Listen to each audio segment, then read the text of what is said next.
Hi, and welcome to Relatable. I'm your host, Stephanie Michele. If you've watched this show before, you know I'm an advocate for making time for relating practices. I believe we should spend more time, just as much time practicing relating skills as it's recommended that we spend working out, which by many accounts is about 90 minutes a day. How do we get 90 minutes a day of relating in? Well, there's all kinds of ways that we can do this. Meditation is a form of relating. You get to relate to yourself and spirit. Seeing a therapist helps in relating to self and others.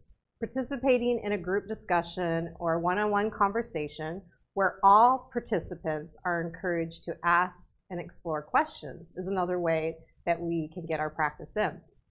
The things that we can do to increase question-asking encounters with each other increases our ability to see and understand context, the details. There's so many of these opportunities to practice even on a micro level each day.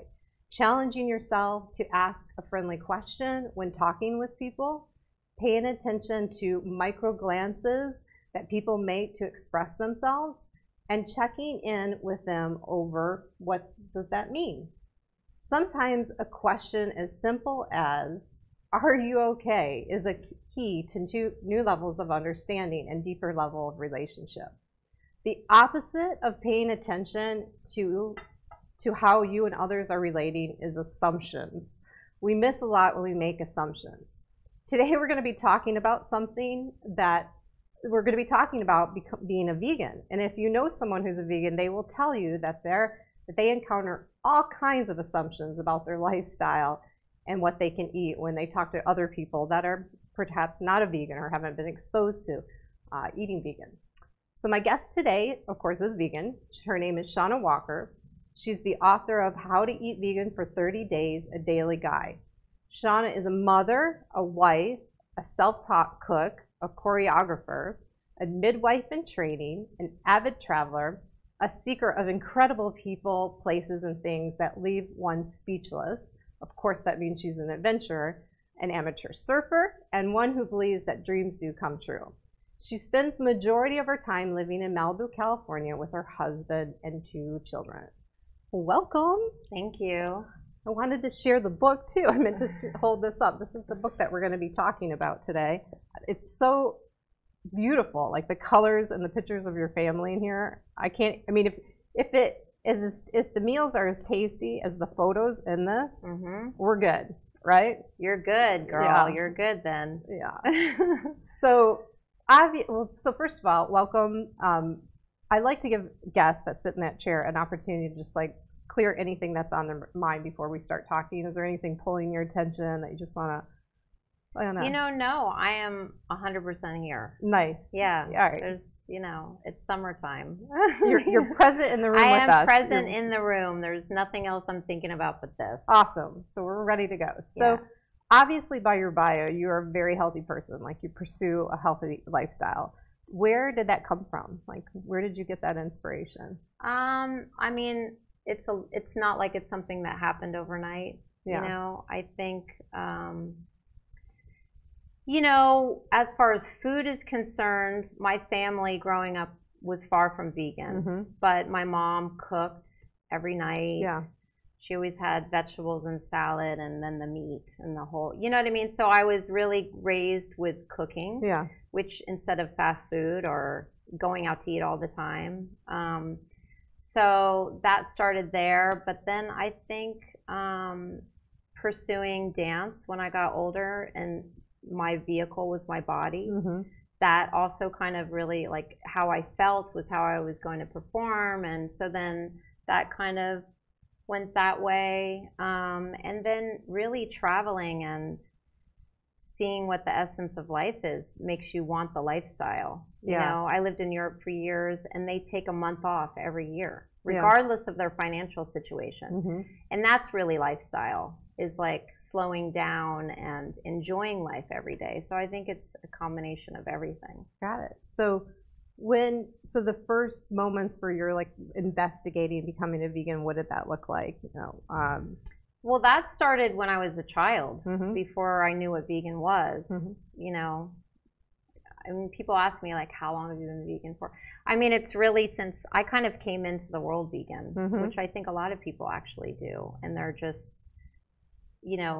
meat's put on top of them, and they have to find their way out. For me, it was very early that I was like, this is disgusting. I'm not eating this anymore. I can't tell you how many hours I sat at the table not eating my food. Because, were you being punished? Or yeah. Like you're not leaving like, you're the not table? leaving till you clear your plate. I'm like, well, I guess we're going to sit here for a while. You're going to hear crickets. Yeah.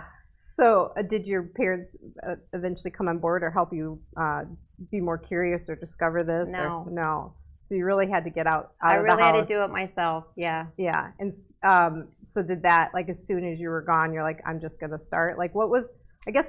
I mean, I started as a child. Yeah. I just stopped eating it. Okay. I would say that I wasn't a full vegan at a young age because there was cheese and pizza, Yeah. But I never liked milk. My mom gave me milk. She told me when I was an infant, and I was super allergic to it. So she never forced milk on me. Do you know what I mean? Mm-hmm. So, and then it was the 70s, like the horrible margarine was there. So that's not an issue. You know what I mean? Yeah. It just, the older I got, the more realization that I had choices. Yeah. And so it was always there. You kind of get out on your own and you get to really commit more or like dive into it more. Were there people that you started to, friends, like were there people that like started to show you more about in terms of meals that you could make? No. I'm still surrounded by many meat eaters. Yeah. Except my family. Yeah. But yeah, I think that it's been a personal journey. There's not somebody who said, oh, this is what you can do. Yeah. You know what I'm saying? Yeah. It was really a passion to find it on my own. I mean, there was no other option for me. So, and I'm a foodie. I mean, I love food. Yeah.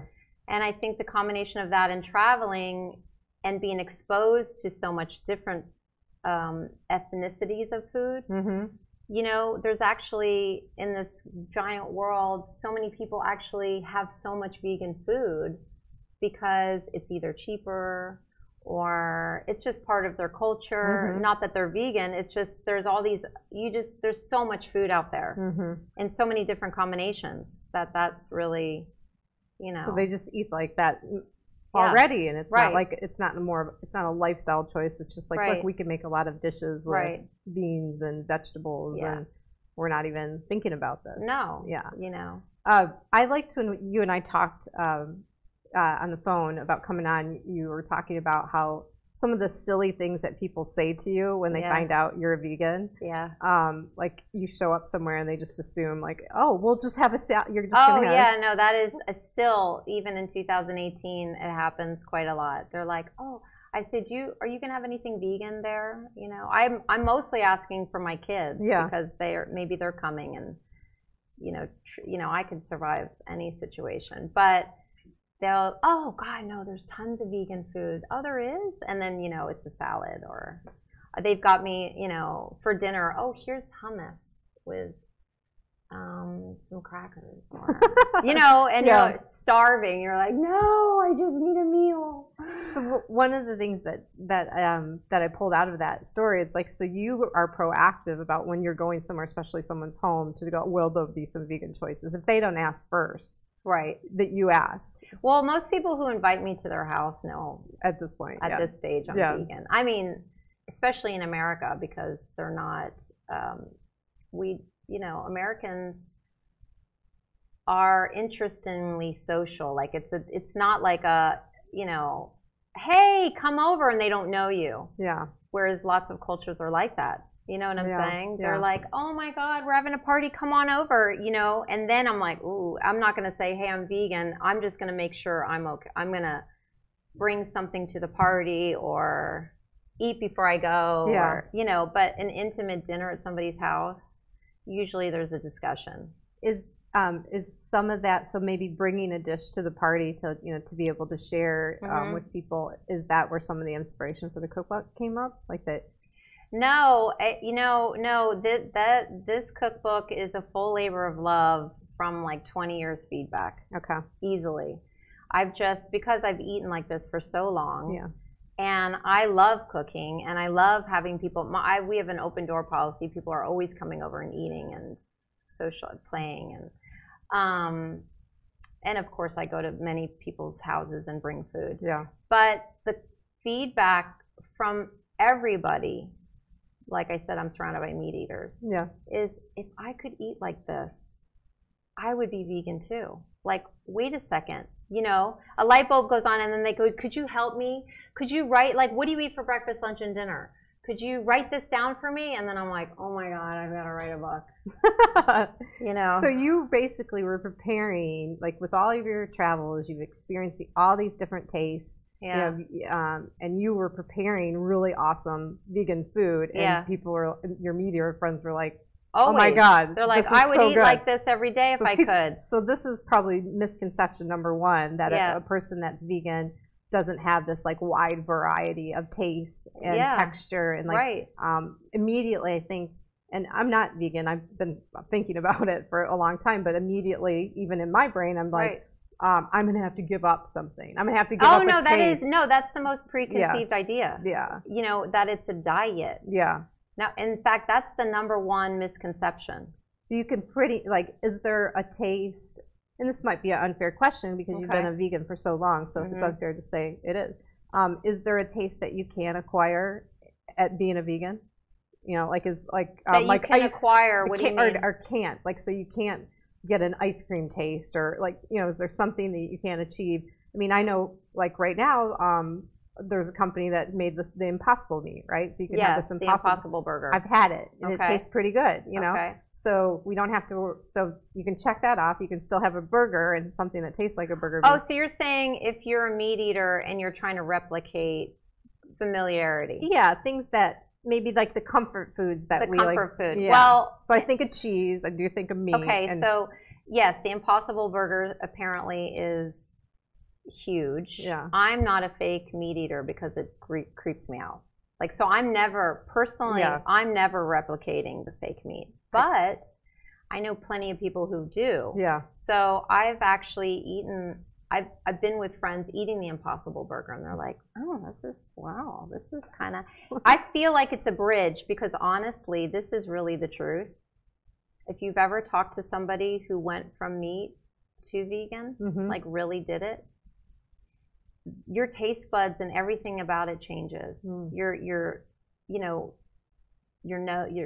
everything, all your senses, the taste buds, the nose, the texture, that when you really leave it, it's not like a year later you're going to want to replicate the burger per se, because you're going to smell a real burger completely different than you did a year before. Okay. Everything changes. And it just does. Yeah. It's bizarre. I've seen it a million times. So I feel like that's a bridge. So is it a bridge? Do you think some people need the bridge and some people don't? Yes, I think a lot of people do. I mean, like I said, I've grown up, I'm surrounded by meat eaters. They're all over the world, you know? So, and it's something familiar that they have learned from their parents. It's been put on top of them. You know, it's like their body isn't necessarily calling it. It's the mouth. It's like I say to my kids, why do you want that? Is it your mouth or your body talking right now? Like my daughter, who has like a little sweet tooth. I'm like, do you think your mouth wants that or your body? And she's like, my mouth. It's a little bit of programming and habit, right? Yeah. Like, I want to back up to something that you said, because I think it's important. So you said it grosses you out to like eat fake meat. So there's something more spiritual, I think, about being a vegan for you, or like that's where it started as a child. I was not. It was not a harmonious connection for me to eat. To me, all I saw was a dead animal. It wasn't even about my own health. It was more, no, this is not. I love creatures. Why am I gonna? Ooh, no. It didn't feel right. Yeah. Yeah. So that's important. How did that come across in raising your children? Like, what kind of did they feel like more like your path as a child, or it just kind of came natural for them, or how did you have these? It has come extremely natural for them.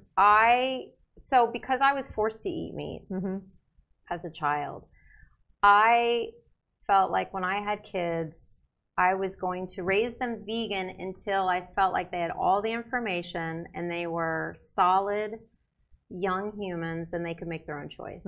Because of course, ultimately it's their life. Yeah. But I wasn't gonna let anybody mess that, taint their body in any way. So I was gonna be like, okay, this is what we're gonna do. And of course now they're 14 and 8 and they are their own people and they make their own choices. And you know, when my son came into the world, he reminded me so much of myself. I was like, he's a vegan. I mean, he'd be like, what is that disgusting smell? You know, we'd walk into someone's house and I'd be like, it's bacon, son. Don't be rude, honey. Honey, that's a burger on the grill. That's bacon, yeah. You know, because he just, you know. And it's funny, when I was pregnant with my daughter, my son was like, what if she comes into the world and she wants me? And, well, we can't control this. But, you know, she's, you know, a unicorn. She's going to save the planet in her mind. So she, you know. Aw, that's great. So it's just, you know, it's more of a spiritual thing for you. Like, what if it wasn't?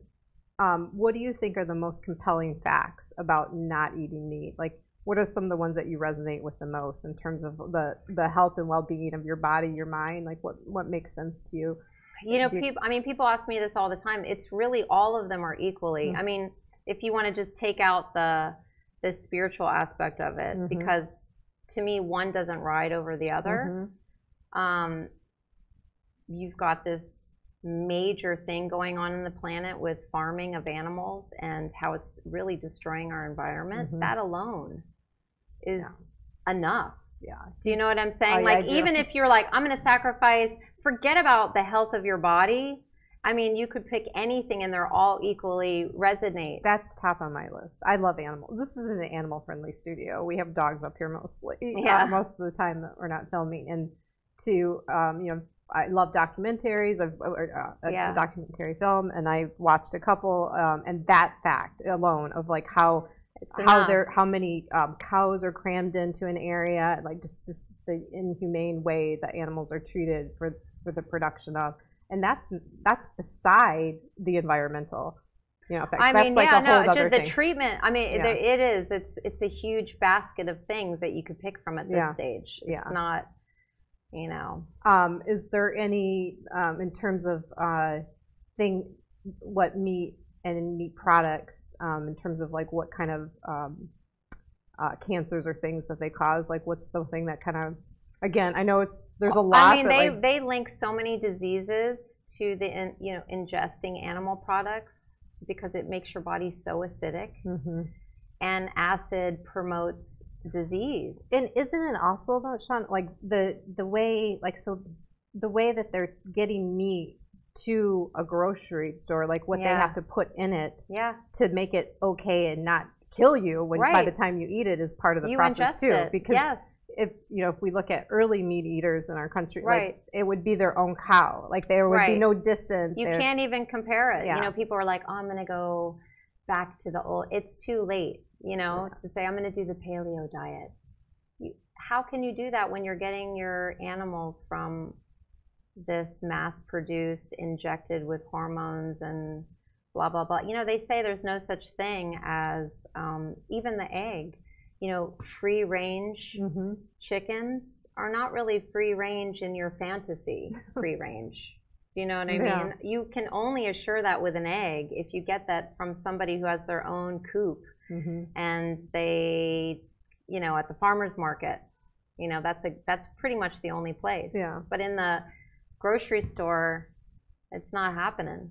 How so maybe touching on some other assumptions and things, how hard is it for you to grocery shop or find things? Like, are you constantly having to look at labels to be sure that there's no animal byproducts in them? It's not difficult. We live in Southern California. That's true. I mean, you know, I mean, we are so blessed.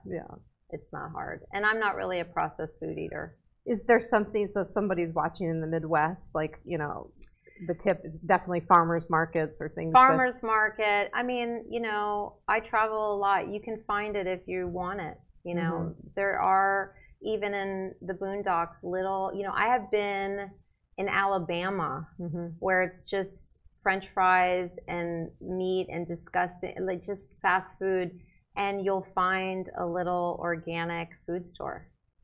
But they exist, They exist everywhere I've ever been. And this is where Google Maps and Google Yes. searching comes into play. Yes. You just kind of search out, Yeah. right? You just Google organic food store, or, there's so many incredible apps, actually. Definitely. Were you mindful about I know that this book includes like a weekly meal, like you can actually plan like your ingredients and go to the grocery store with a list of like, here's like my week. Is it weekly? Like a weekly meal? It's a 5-day shopping list. Okay. So a 5-day shopping list. Were you mindful about like not getting something too exotic? Very. Yes. Very mindful. So you feel that anybody could do that and book. Find these ingredients. I wanted to show with this book because it could be daunting for somebody to cook for 30 days. And I know what it's like to cook not constantly. Yeah. I was like, okay, what are the simplest things I could do with ingredients that you take for granted, that you use all the time? Yeah. And show how much variety there is. I just wanted to open the mind to the possibilities and what vegan can be, because there's not the best representation out there. Even in a lot of vegan restaurants, you go and it's bland, kind of boring. It's just too far of a bridge. It's not flavored. And I can eat a bowl of kale with a little olive oil and be happy. But I'm also a foodie. Like, I love seasoning, and I love. And texture is really important too. And delicious tasting food that you're like, Is it important? I know the answer to this question before I ask it, just by what you just did. Really teaching, especially your children, to like slow down and like when they like to really taste. I don't food, have to teach my children that. They're the teachers. Yeah. Yeah. If you don't see a child rushing through their food. That's true. I think about like I'm not a mom, but I have 14 nieces and nephews, and I think about they're pretty. They're like playful with their food in many ways. They are, but they don't like power through their food unless you're going to try to feed them when they're at around all of their friends at a party. They're distracted. They don't even want the food. Do you know what I mean? I mean, I can't tell you how many parents are like, no, eat this right now, and they're like, well, no, I'm playing. You know what I mean? Yeah. But. Yeah, it's my kids that actually have reminded me to take it down a notch, because I was raised, again, in the 70s, 80s, and it was like, boom, here goes the food, and you're like, and it's like three times the amount you should eat. Yeah. So you would eat like a plate of pasta, let's say, that could feed 3 adults, and you're a kid. It just demolished the whole thing before it hits the stomach in under 5 minutes. And then you're disgustingly full, and you didn't even enjoy the meal, you know? Yeah, and I think you said it earlier, and I was raised this way too. Finish your plate. It's like a big deal. Scrape it all up, finish it all up, and hurry up. Yeah. Yeah. Yeah. But in reality, if we slow down, we don't need that much. No. Yeah. That's great. I love that was I had a very clear picture of you sitting with your kids. And they do play with their food. Of course, they take a little bit more time. Or they just take their time. It's funny because I was just talking about this with my 14-year-old, who is a major foodie. He's like the next generation chef. He's taken my stuff and added a twist to it, and I'm like, oh, that's delicious. What kind of combinations does he put together? Well, right now he's going through this big onion phase. So he loves sautéed onions on everything, or he'll add, like, they have this incredible, Miyoko's has the most incredible vegan butter that's actually healthy as well. There's like 4 ingredients in it, and it's to die for. And he's like, maybe we should add a little of this butter in there, which is like putting good oils in your body, or I can't explain it, but he just adds a different, he's creative cook too, so it's just fun to. So book number 2 will be a joint collaboration. I don't know. I'm like, dude, you should make one yourself. but he's 14, and now he's, and he's an athlete, and he's a 14-year-old eater, which is like, he's insatiable. And sometimes he's starting to speed up his eating, and I'm like, oh, you gotta stop. You gotta slow it down. Remember how you used to eat slow? Yeah. And he's like, oh, I did, huh? I was like, it's not going anywhere. Remember, you told me that. I'm going to remind you.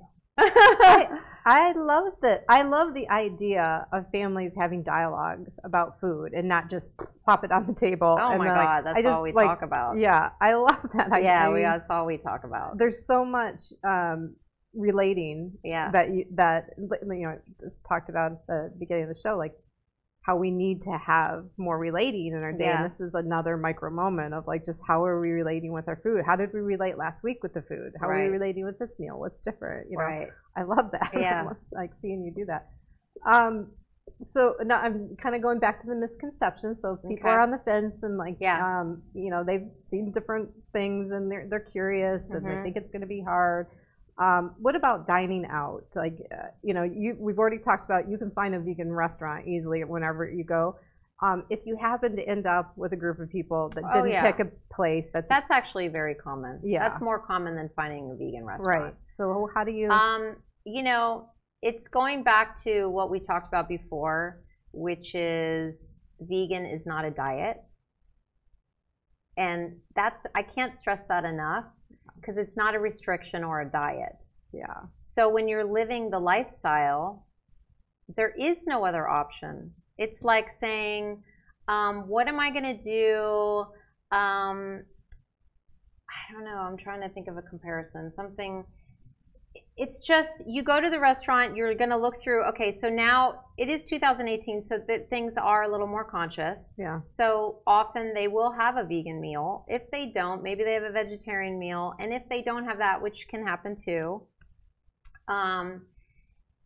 I'm just creative, like, because I've lived this way for so long. I'm just going to read through the menu and see what they've got going on. Like, okay, maybe they have a fish with these vegetables on the side. You know, they do have it, and either the cook is a creative cook who's really a true foodie, which is in my experience, if they really are a foodie, you could say, hey, what's vegan here? And they say, ooh, we don't, let me go talk to the chef. Yeah. And they might come back and be like, would you trust the chef to bring you? Then I know, when they say, do you trust the chef? I know the chef feels very confident that they're going to give me a plate of like amazingness. Yeah. And often I'll get this amazing plate and everyone around is like, what did you get? And I'm like, your plate's probably the most colorful. But it's to die for. Yeah. But it happens too, where it's just, you're not getting any love there. And then I help them be creative on this. I see that you have this and this. Could you maybe put those things together? Or, I mean, almost every restaurant has pasta. I'm like, can I just have some pasta and vegetables today? I'll just make it through. Yeah. You know? So the two main tips that I heard in that and what you just shared is one, just asking, you know, ask the chef. Yeah. And two is actually looking through the menu and kind of picking almost like a la carte, like what things could work. Yeah. And say, hey, have them try this. You know, this would be fine for me. Or could you leave that out? Or, you know, that's pretty easy to do. Yeah. And if you get used to it, it's a muscle. Yeah, and you do have to ask if it was prepared in any kind of like. Of course, you know, the biggest thing is this made with any kind of broth? Yeah. Or butter, you know. And no sprinkling of the cheeses on. Right. In fact, anytime I go to an Italian restaurant, which is easy to eat vegan in an Italian restaurant, you just have to say, and no cheese, no parm. Yeah. Please no parm and no butter. Yeah. You know. So do we miss any misconceptions? I do want to go back to you talking about, like, I know people have said to you, oh, I'm sorry, it's not on your diet. You can't eat this. It's not your diet. Sorry, your diet.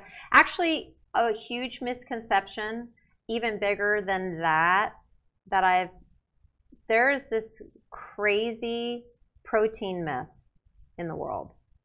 And I feel like, I'm like, did that start because of like the Atkins diet, the protein only diet? I don't know where it comes from. But I feel like the biggest myth that I am asked still is, how do you get your protein? How do you get your protein? And literally nobody on this planet has ever had a protein deficiency. Right. Because you actually get a perfect protein from grains and beans and vegetables, and that, like, it's not, I mean, I grew 2 babies vegan protein when you need extra protein. Yeah.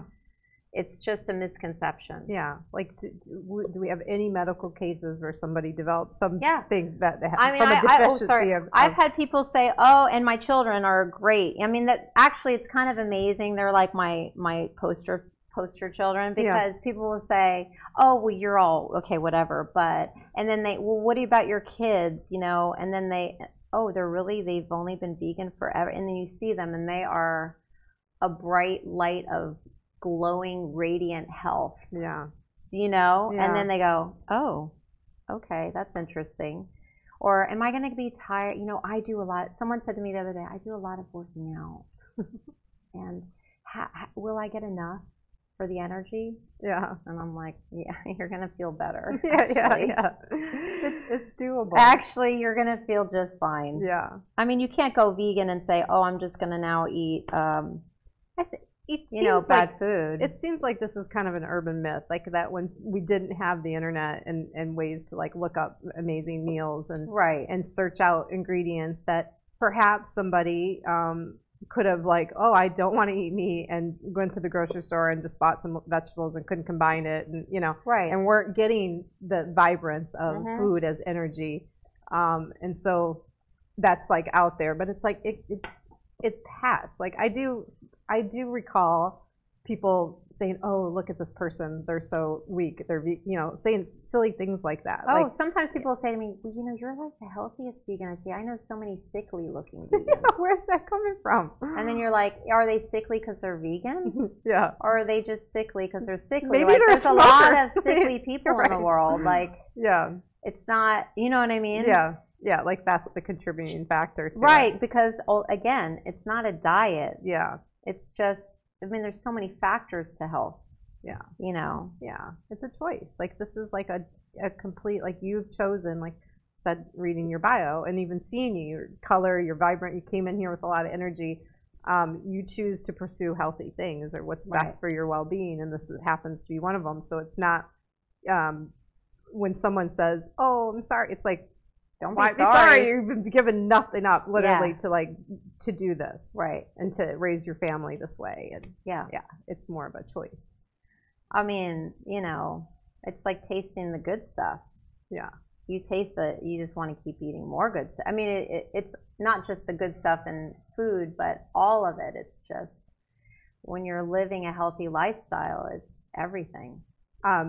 I'm going to ask you, you're probably going to go, many of them, if there's a recipe in this book that gets people most excited about choosing to eat vegan, like if you were to pick one? Yeah, if you were like, I can't wait till you eat this. I can't wait till you try it. This especially to people who are not vegan. Okay. It would be, and I put it the last dinner as like as a gift of like, you did it and look at what's to come. It's it's like a vegan macaroni and cheese, but it's like a queso. Nice. It's like a queso fundido. Look at the picture. Penne, like that cashew cheese. You know what it is? That's my roots there, the queso. Yeah. Because I grew up in Texas, the whole Tex-Mex. Yeah.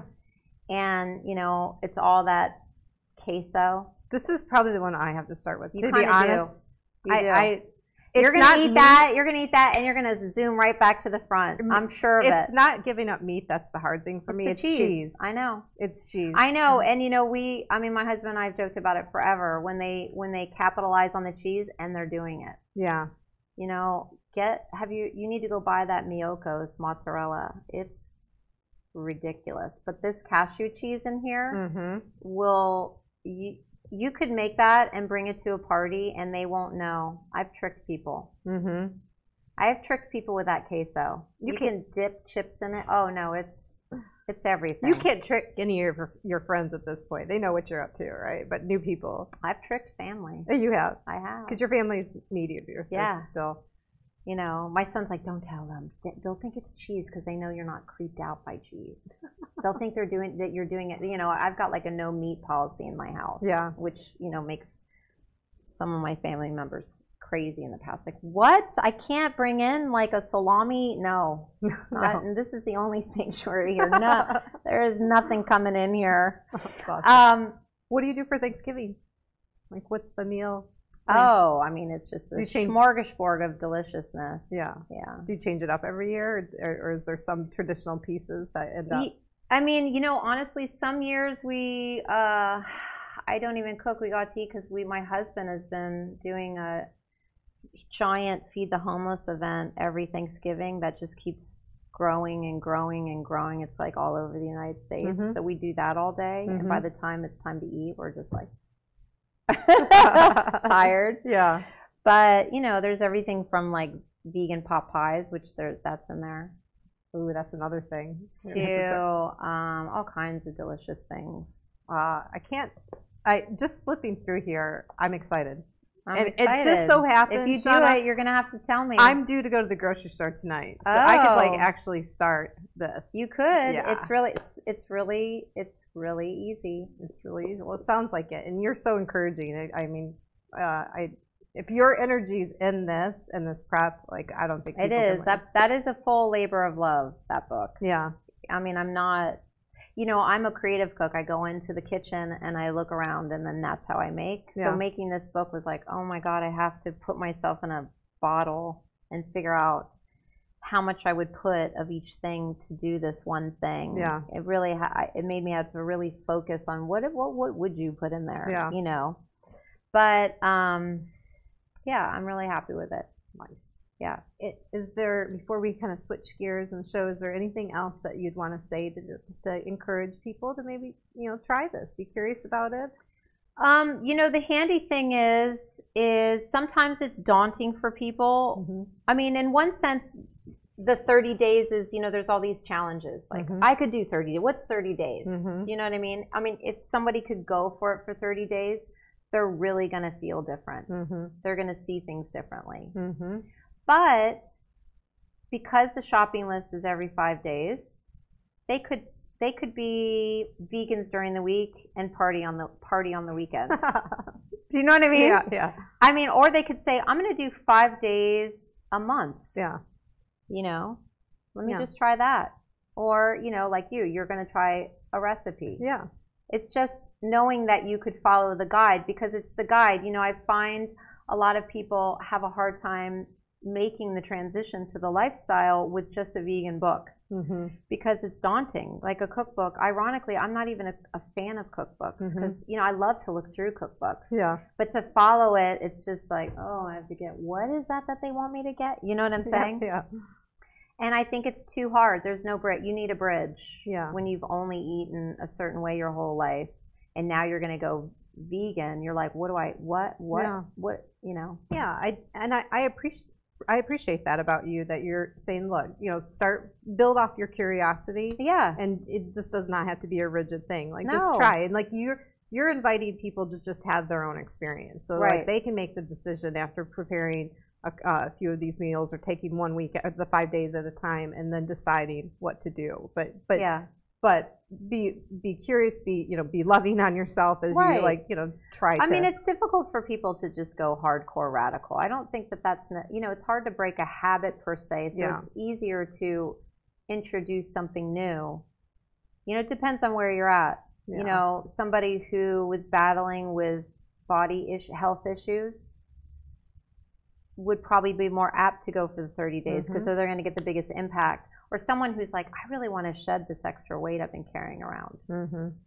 And they're willing to do a diet. You could even look at it like, oh, it's just a 30-day diet.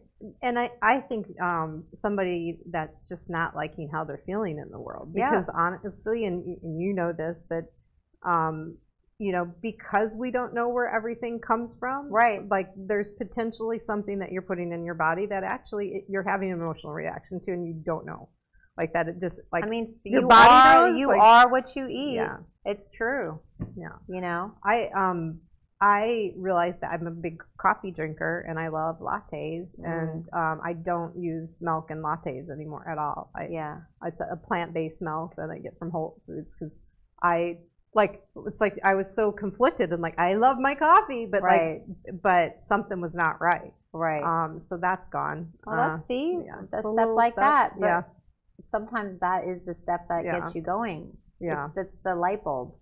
Yeah, when you start to feel differently, you think differently. You'll make I mean, it's contagious.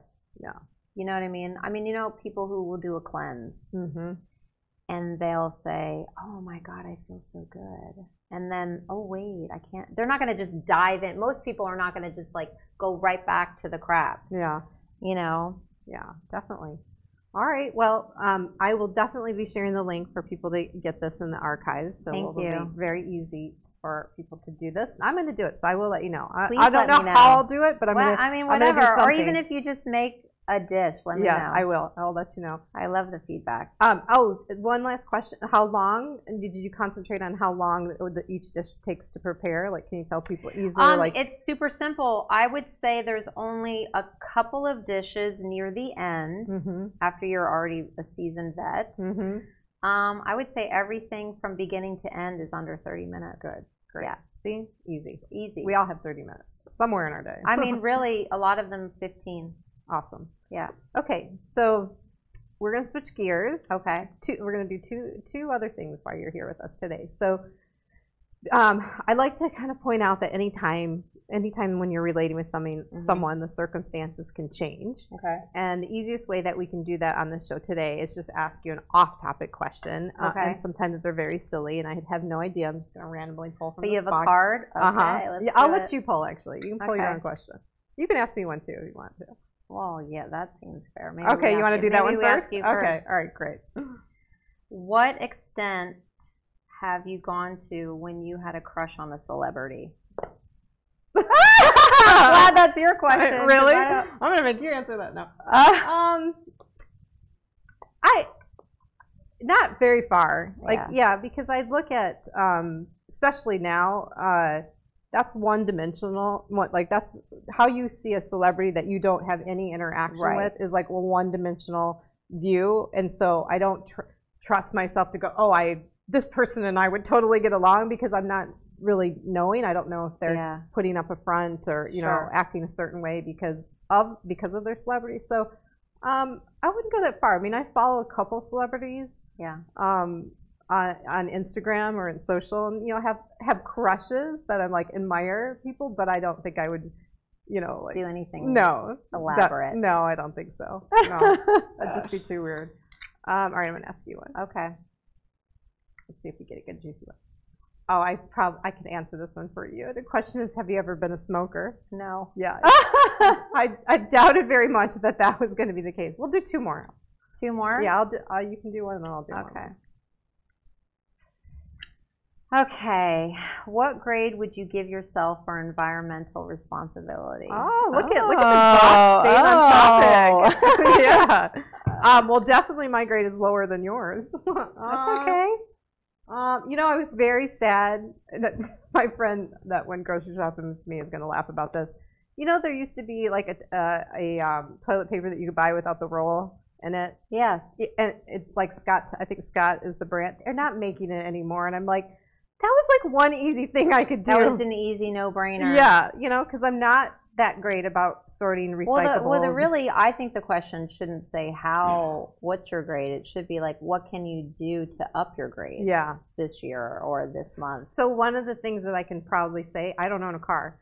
I live in downtown. My where we are right now is just a couple blocks away from my home. So if I'm traveling, I'm always ride sharing in some way or fashion. So I can say that, and really would like to say something around paper products, but I need to find another solution on that. All right, so I'm gonna ask you one more. Okay.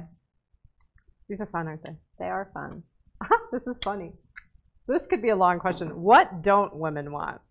That's the question. What don't women want? That's a good question. I mean, it's such a huge answer that my brain just went like. I know, right? Me too. That's like what don't women want?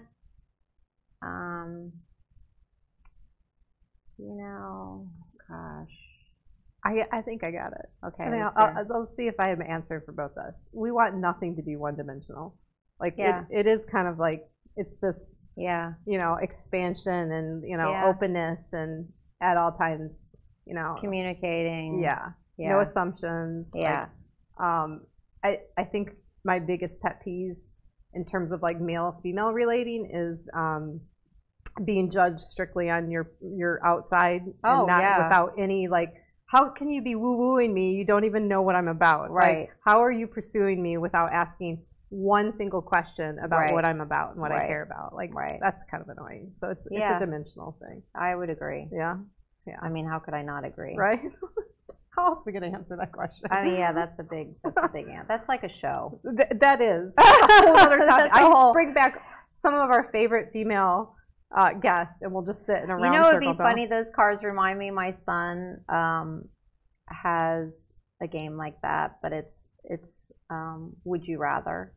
Those are fun. Yeah, those are fun questions because you're like, no, would I rather? Oh, they both sound so horrible. I can't decide. Or they both sound so. Ooh, but it's a funny game. But hearing people process, their answer to that is like one of the best relating practices that you can do. And I'm sure even with your children that you raise, like they will surprise you in their answers. You would have no idea. Oh, it's true. Yeah. So doing that with like friends and family or strangers is I love it. Kind of I stuff. see the book of question. No, that's the best. Those are fun. Yeah, I love it. All right. Well, let's we'll switch gears one more time because we're almost at the end of the show. At each time that we have a guest on, I'd like to ask them to dedicate or say a heartswell, which is just something like a shout out to someone that's meant something to them, that taught you a lesson. Maybe it's a new commitment, but my reason for doing this is to show people it's just not that hard to share something of meaning to somebody. And I hope that by people watching and seeing people do it, that they'll go and do it or pick up the phone and say some kind words to someone that they haven't talked about or talked to in a long time. Yeah. So first of all, are you willing to do? Sure. Okay. Do you have somebody in mind?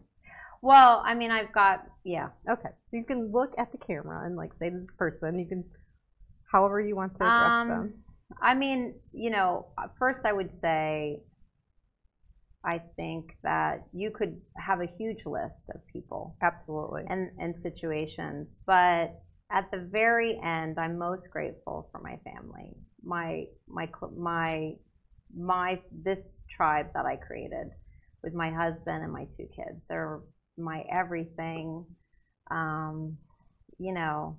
My biggest support team.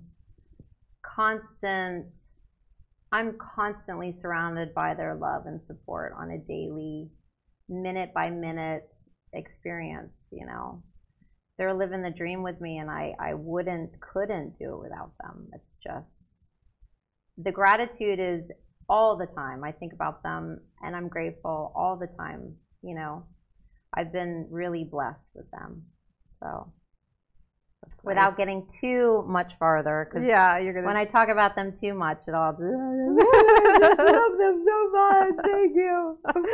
But you say that with a smile on your face. It's like, that's contagious. I feel that energy right now in here. That's I'm good. lucky. I'm really lucky. Yeah. Yeah. Also, I think that it's great to hear that you have this family, and you can tell by the picture. Your pictures are so cute. What you share on social media, even the picture that we use for the show with the shells, and her whole family did that. The shell picture. So there's several of those are really cute, and they're in here too. I think a couple of them. So, well, this is kind of the end of the show. It went by fast. So. Thank you so much. Yeah, this was great. I think I hope this was a helpful conversation for people that just want to explore and be curious. Me too. I hope so. Yeah. So we will be sharing where you can get the book, your website, your social, you're the Malibu Vegan, and all places.com. So we'll be sharing that. And we'd like to issue a social challenge of the week on these shows. So I'd say, try a vegan meal. Try this book, order this book, try a vegan meal and just see, just demystify or blow away all of those assumptions that you have around you, that this is going to be hard, it's not going to taste that great. Just blow them all away and just try it and be curious. That's all. One meal, that's all you got to do. Yeah, that's the social challenge of the week. Just one meal. Even if you don't prepare it, go somewhere and have a meal. Just one meal. One meal. All right, that's our challenge. I thank you for being here. Thank you. Fun. It's a lot of fun.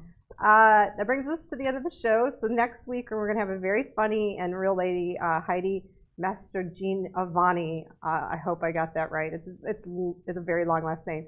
And she's going to be talking about second chances, finding love at a later stage in life. And she's hilarious. And she's also an animal lover. We're going to have some fun with that. So that's what's next week. If you take the social challenge, you can reach out to Shauna or I. Her handle again is the Malibu Vegan. And of course, I'm at Love More Now or Relate with Steph on Instagram.